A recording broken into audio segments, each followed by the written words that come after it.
Hey guys, welcome back to cool top 10 videos. दोस्तों, आज की वीडियो में बात करने वाले हैं सबसे पहले आकृति के पॉडकास्ट के बारे में।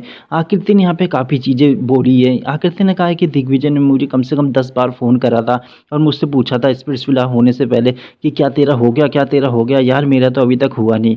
और आकृति ने यहाँ पे काफ़ी चीज़ें बोली है। उसने कहा है कि ये तीनों के तीनों मुझ पे एलिगेशन लगा रहे हैं, खाली मेरी जो इज्जत है, मेरी इज्जत की धज्जियाँ उड़ा रहे हैं शिविर, सचिन और ये दिग्विजय। यहाँ पे क्या मेरी फैमिली वो नहीं देखती, मेरी फैमिली सो नहीं देखती। उन्होंने कहा कि इनको कुछ बोलना आता नहीं, फैक्ट के ऊपर ये बात नहीं करते, बस सिर्फ और सिर्फ ये पास्ट की चीज़ें लेके आते हैं। तो आकृति ने यहाँ पे ये भी कहा है, आकृति ने कहा कि तीनों लड़के मेरे पीछे पड़े हुए थे रोडीज़ पे, मैं किसी के पीछे नहीं पड़ी थी। उस आकृति ने यहाँ पे ये तक कह दिया कि शिविर जो कर रहा है ना कि चैट की बात है, मैंने स्क्रीन रिकॉर्ड करके पूछा उससे, लापता कहाँ है, तेरे चैट दिखा कहाँ है, चैट दिखाए, मुझे आज तक उसके चैट नहीं दिखे। और यहाँ पे बात करें, उसने एक बहुत बड़ा एलिगेशन लगाया। उसने कहा क्या ये दिग्विजय को पता था कि कौन सी इमेजेस मैंने देखी है सचिन की, क्या देखा है मैंने, किस लड़की के साथ मैंने उसे देखा है, क्या किया है, कि कैसे वो डोम में मुझे बोल सकता है कि तू उसके साथ थी, मैं उसके साथ था। कि दिग्विजय जानता कि हमारे बीच क्या हुआ था, क्या नहीं हुआ था, कि सचिन के फ़ोन में किसी लड़की की इमेज थी, जो सचिन ने किसी लड़की को गंदे तरीके से टच किया हुआ था और सचिन पे उसके लिए एफआईआर तक हो गई थी उस लड़की के लिए। उस लड़की की वजह से उस लड़की ने उस पर एफआईआर तक कर दी थी। यहाँ पे सचिन ने भी इसके ऊपर रिएक्ट किया है। सचिन ने यहाँ पे रिएक्ट करते हुए कहा है कि ये फेक लोग सारे के सारे इतना फेक गिर जाएंगे, मैंने कभी सोचा नहीं था। साथ में बात करें यहाँ पे जो आकृति ने कहा, उसकी वजह से यहाँ पे सिवित ने भी रिप्लाई किया है।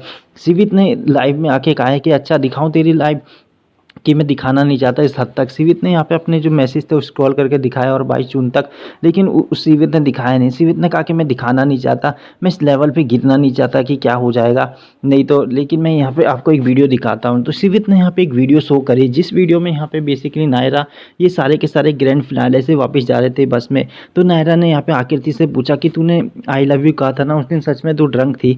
तो आकृति कह रही है कि नहीं, उस दिन जब मैं ड्रंक होती हूँ तो मैं कुछ भी कह देती हूँ, तब मुझसे पूछा मत करे करो। फिर सिवित ने यहाँ पे एक और चीज़ अपनी और आकृति की यहाँ पे कॉल रिकॉर्डिंग दिखाई। कॉल रिकॉर्डिंग में यहाँ पे सिवित कहता है कि क्या बता दूँ मैं, तो यहाँ पे आकृति कहती है नहीं तू रील्स डाल रहा है तो मैं भी तो रील्स डालूंगी। तो मतलब ये जो कन्वर्सेशन हो रही थी बहुत ही फ़नी वे में हो रही थी, जिसकी वजह से यहाँ पे सिवित कहता है कि ये देखो, ये क्या ऐसा लग रहा है कि हम दोनों दुश्मन होंगे, किस वे में आकृति मुझसे बात कर रही है। तो मतलब सिवित ने यहाँ पे आकृति को एक्सपोज कर दिया था। और सिवित ने यहाँ पे कहा है कि जब हमने सब कुछ शॉर्ट कर लिया था ग्रैंड फिनाले में, मतलब फिनाले आने के बाद हम लोगों ने शॉर्ट कर लिया था, तो फिर तुम क्यों ऐसी हरकतें कर रही हो, क्यों रिकॉर्डिंग वगैरह करके स्टोरी डाल के प्रोवोक कर रही हो मुझे, हैं क्यों, हमारे बीच जब शॉर्ट हो गया तो क्यों ख़राब करने पे तुली हुई है। तो यहाँ पे आकृति ने बहुत ज़्यादा एलिगेशन लगाए हैं सचिन पे, दिग्विजय पे, सिवित पे, और कहा है कि तीनों के तीनों मेरी जो इज्जत की धज्जियाँ उड़ाने में लगे थे शो में। और सचिन यहाँ पे सिंपत्ति गेन कर रहा था खामखा, बस जब शो में था तो मेरे से बहुत अच्छे से बात कर रहा था, हाँ आकृति तुम अच्छा खेल रही हो, अच्छा खेल रही हो। जैसे ही शो ख़त्म हुआ उसने मुझे बात करना बंद कर दिया है।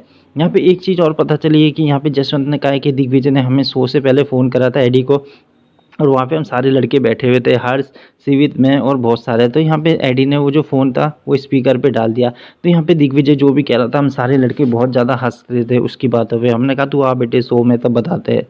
तो यहाँ पे ये सारी बातें आकृति ने कही है। तो दोस्तों, आपकी इसमें क्या राय है प्लीज़ कॉमेंट में ज़रूर बताइए। वीडियो रेसिपी पसंद आई तो चैनल को भी सब्सक्राइब कर दीजिए। धन्यवाद।